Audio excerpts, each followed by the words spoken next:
Bonjour, bienvenue dans cette séquence vidéo pédagogique consacrée à la prise de parole en public. Nous allons traiter des questions de la gestuelle, de la posture, mais aussi de la gestion de l'espace. Dans quel cadre pouvons-nous prendre la parole en public ? Dans le cadre universitaire, les étudiants sont amenés à présenter des rapports de stage, de soutenance, mais aussi à présenter des exposés dans le cadre de cours. Au niveau professionnel, on peut être amené à discuter avec une équipe de collaborateurs dans le cadre d'une présentation, mais aussi à convaincre un interlocuteur lors d'un entretien d'embauche.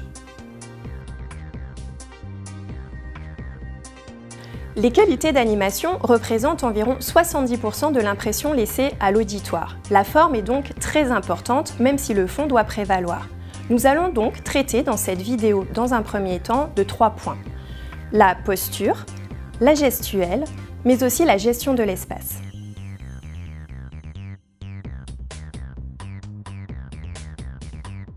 Adopter une posture simple vous permet d'être à l'aise lors d'une prise de parole.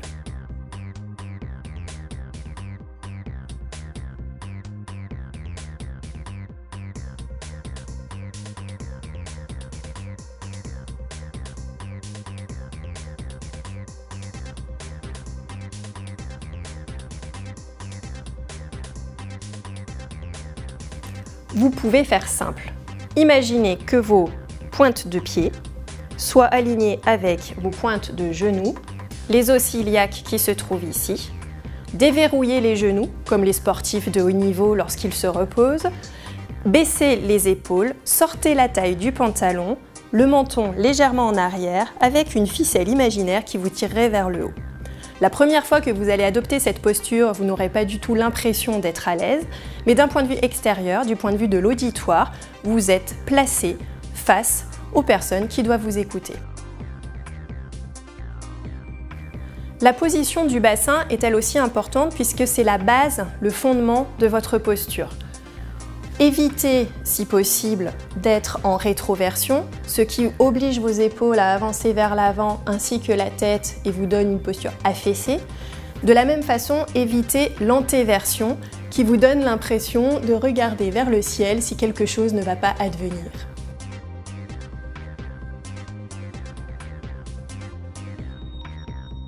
Une question récurrente est celle du regard. Qui dois-je regarder lorsque je m'exprime en public ? Dans l'idéal, tout le monde. L'ensemble de l'auditoire doit se sentir pris en compte, accueilli, pour être à l'écoute et être disponible face à ce que vous allez lui apporter.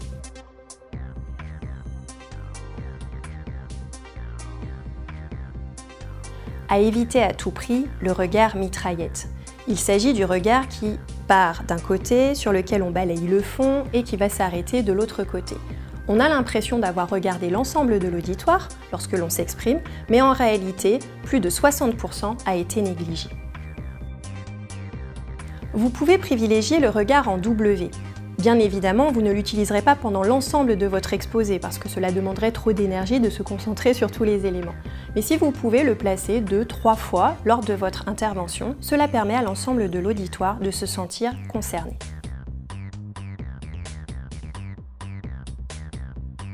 Dans un deuxième temps, nous allons aborder la question de la gestuelle. Qu'est-ce que la gestuelle ? Elle concerne les mouvements du visage, les expressions faciales, mais aussi les mouvements des mains, des avant-bras et de l'ensemble des bras, qui peuvent aussi reculer et avancer. La gestuelle est ce qui va vous permettre d'articuler votre discours. Par exemple, on peut dire dans un premier temps, dans un deuxième temps, puis dans un troisième temps.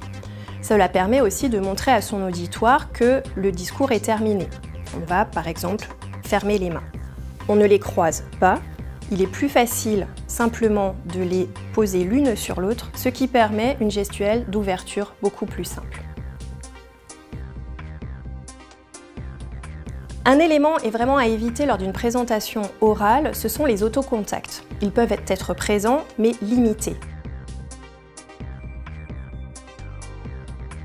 Les autocontacts sont ces éléments suivants, les mains qui sont serrées, les mouvements liés aux bagues pour les femmes, les bracelets, les bras croisés, dans le dos, dans les poches, etc.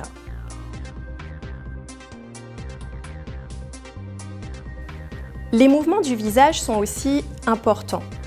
Une posture pour une jeune femme qui utiliserait cette gestuelle-là a une connotation dans notre société, qui peut être une posture d'écoute, mais aussi une posture de séduction. On veillera à ce que le visage soit dégagé et qu'il n'y ait pas de mouvements parasites qui permettent par exemple de remettre les cheveux en arrière.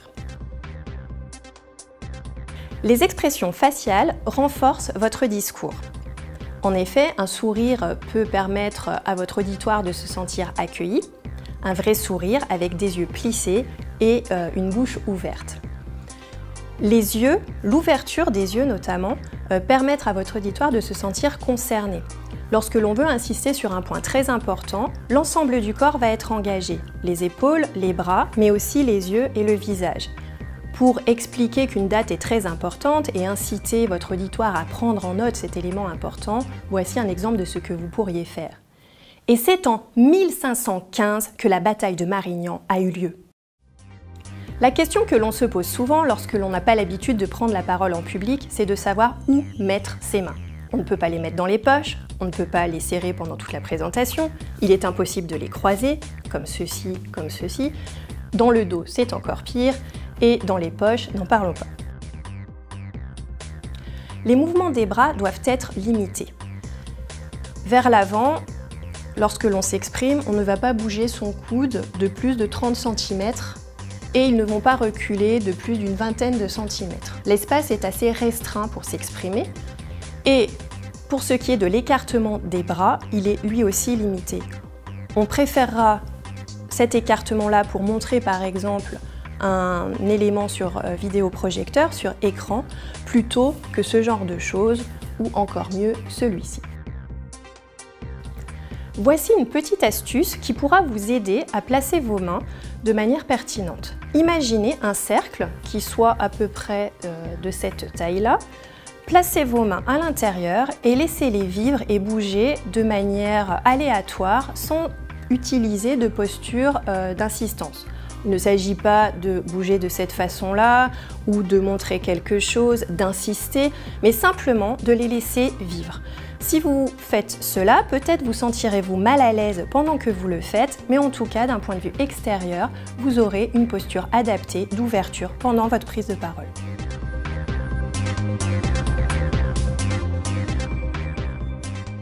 Dans l'idéal, lorsque vous devez prendre la parole en public, il est intéressant de savoir dans quel espace vous allez vous trouver.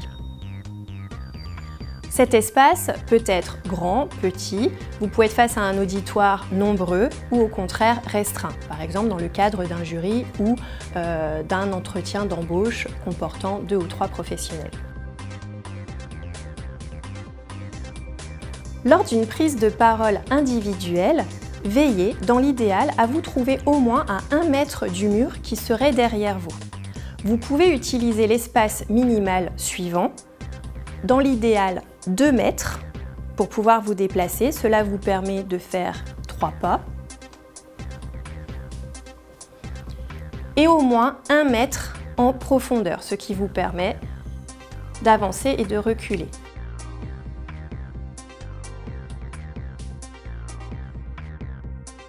Cet espace minimum de 2 mètres sur 1 mètre vous permet d'être à l'aise et de ne pas vous sentir coincé lors de votre prise de parole.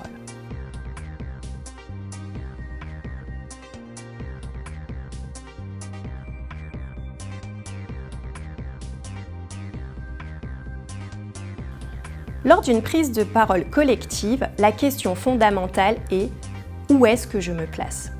La seconde question qui vient assez rapidement, c'est « Que dois-je faire pendant que je ne parle pas et que mon camarade est en train d'exposer les éléments importants ?» Que faire lorsque l'on est en groupe et que l'on doit adopter une posture d'attente? Qu'est-ce qu'une posture d'attente? C'est la posture que vous allez adopter pendant qu'un de vos camarades est en train de s'exprimer.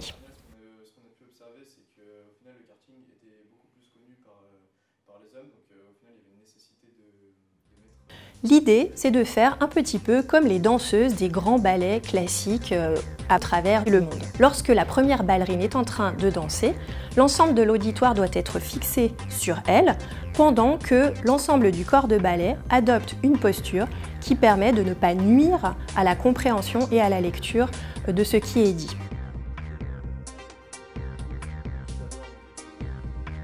Lorsque vous êtes en attente, vous pouvez privilégier une posture d'autocontact légère, de ce type. Avoir vos deux appuis équilibrés. Vous pouvez pour autant, au bout d'un moment, légèrement décaler vers l'arrière votre appui sans déhancher. Regardez la personne qui s'exprime. Lorsqu'un élément particulièrement important apparaît, soit dans les propos de la personne, soit sur l'écran, vous tournez légèrement pour montrer qu'il faut appuyer cet élément et vous pouvez reprendre votre posture initiale. Il s'agit de ne pas parasiter, en aucun cas les propos de votre collègue.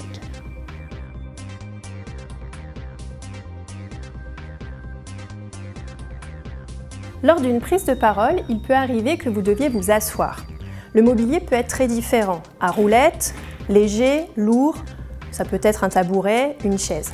La plupart du temps, nous partirons du principe qu'il s'agit d'une chaise. Voici une technique très simple pour vous asseoir correctement et avoir la bonne posture. Il suffit de mettre une main sur le dossier, de faire le tour de la chaise et de vous installer. À ce moment-là, vous serez directement placé sur les ischions. Il s'agit des deux os qui se trouvent dans les fessiers que vous sentez si vous vous dandinez légèrement. À ce moment-là, vous êtes droit et vous avez la bonne posture pour pouvoir vous exprimer et utiliser les éléments que nous avons vus plus tôt dans la vidéo. Lorsque vous devez vous asseoir à un bureau, la technique reste la même. Placez votre main sur le dossier et installez-vous. À ce moment-là, vos bras, vos avant-bras vont être placés aux 2/3 du niveau sur la table. Vous pouvez ensuite effectuer des mouvements de va-et-vient en utilisant le petit cercle qui est à votre disposition pour vous exprimer face à votre interlocuteur.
Dans le cadre de cette séquence vidéo pédagogique, nous avons pu aborder les thèmes de la posture, de la gestuelle et de la gestion de l'espace.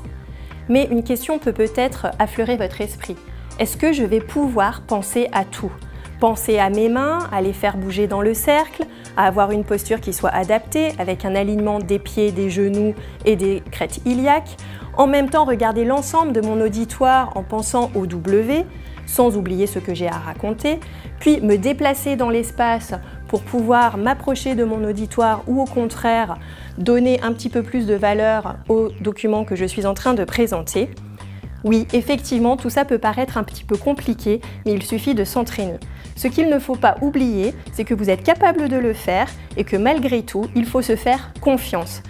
Parler en public, c'est une compétence qui s'acquiert, qui se développe et vous pouvez tous y arriver.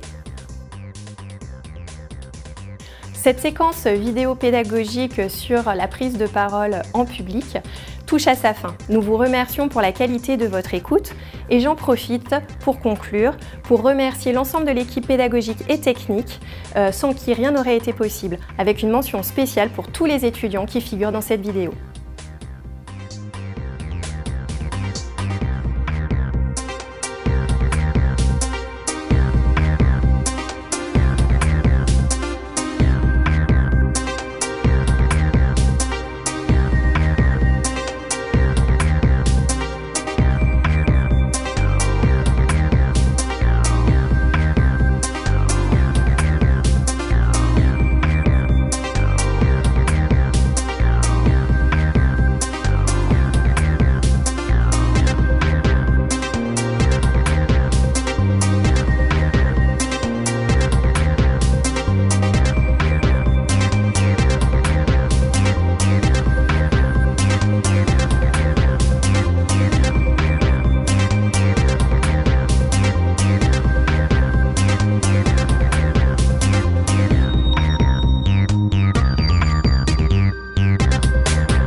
Lorsque vous vous exprimez face à un petit groupe, à un groupe primaire de une... Enfin, débile, mais je suis débile, un groupe c'est 2 personnes.